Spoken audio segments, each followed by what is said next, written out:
Prime Minister Narendra Modi is in Tokyo to attend the state funeral of former Japanese Prime Minister Shinzo Abe. The Prime Minister will join several global leaders like US Vice President Kamala Harris to pay tribute to Abe. Right, he's just landed in Tokyo for the funeral of Shinzo Abe. Representatives from over 100 countries, including more than 20 heads of state and governments, are expected to attend that funeral today, Gargi. The former Prime Minister reshaped Japan's foreign policy, including setting out a bold vision for a quantum leap in ties with India particularly.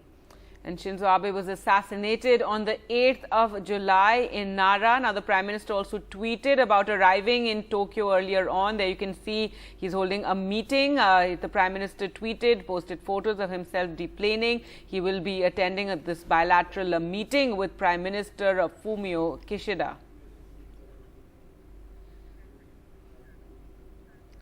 So the Prime Minister there arriving for Shinzo Abe's state funeral, which is also controversial. It's led to a lot of divisions and back and forth in Japan. Japan very divided over the holding of a state funeral because some cite that it's undemocratic. There have been very few state funerals ever in Japan. And the first sort of event in 55 years. And what they're not really happy about is the fact that it's costing so much money, 11.4 million. That's US dollars. That it's absolutely, and the legal basis of holding a state funeral. Who decides? Is it something the Japanese Prime Minister decided, etc. So it's led to a lot of criticism and divisions in Japan over the need for a state funeral for Shinzo Abe, who was one of the longest serving prime ministers of Japan.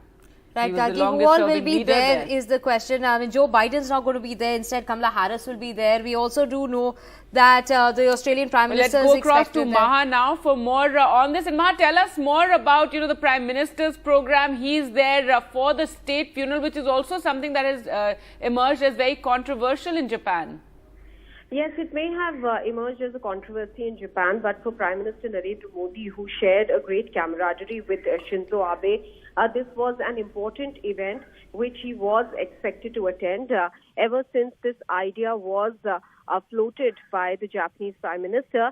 It was, in fact, very much a given that Prime Minister Modi will be traveling for it. And, of course, the official announcement was, though, made much later.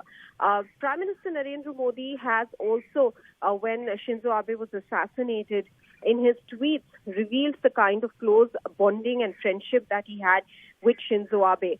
Now, even as there is a controversy over the cost of the funeral, state funeral, which is, however, this was announced by the Japanese Prime Minister quite in advance. The idea was put forward for several reasons, as was the argument of the government in Japan. First, not only was Shinzo Abe the longest-serving Prime Minister for Japan, but also the manner in which he was assassinated. Kishida had, in fact, initially on the day that the assassination took place, he had indicated that this is terrible for the democracy because they were in the midst of elections over there in Japan. And Shinzo Abe was, in fact, out campaigning for one of the candidates when he was assassinated.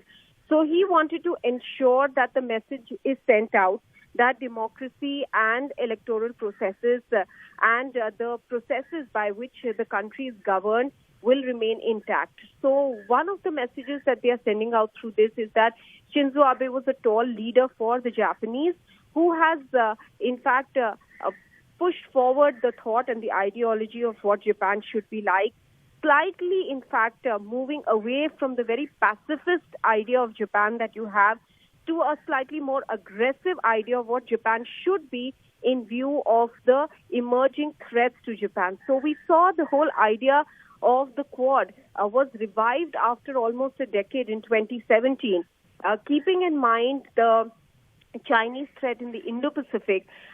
One of the aggressive proponents, I would say, was Shinzo Abe. So there are several reasons in the current geopolitical dynamics that this funeral will play out as one of the major events for Japan itself. Now, there are several leaders who will be attending the state funeral.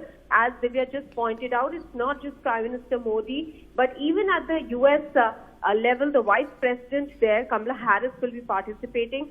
Right. So some amount of these state events that are held are also related to the geopolitical signaling in the current times. So it is somewhat of a utilizing of a situation, unfortunately, though, in a funeral situation. Shinzo Abe died on the morning of 8th of July. He was delivering a campaign speech in Nara, and that sent out shockwaves across the world. Now, what's really shocking now is that a man set himself on fire. About 10,000 protesters have marched through the streets demanding that funeral be called off. So in Japan, as I was pointing out, they believe that this one political party is using this assassination of Shinzo Abe to promote its own thought process and its party. That is the reason for these protests. Also, the cost is extremely high in the midst of a situation where Japan was also very badly hit by the COVID-19 pandemic. Remember, in this current wave of Omicron, the number of infections in Japan per day were touching almost 2 lakhs. Also, the number of deaths were very high in Japan during this Omicron wave, which was elsewhere in the world believed to be a milder variation of the initial coronavirus.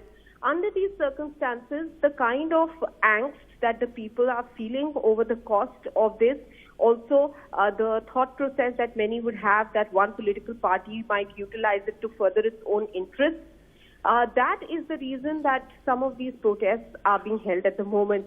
But as I've pointed out, we have seen, for instance, if I can just cite the example of the funeral that we saw of Queen Elizabeth II.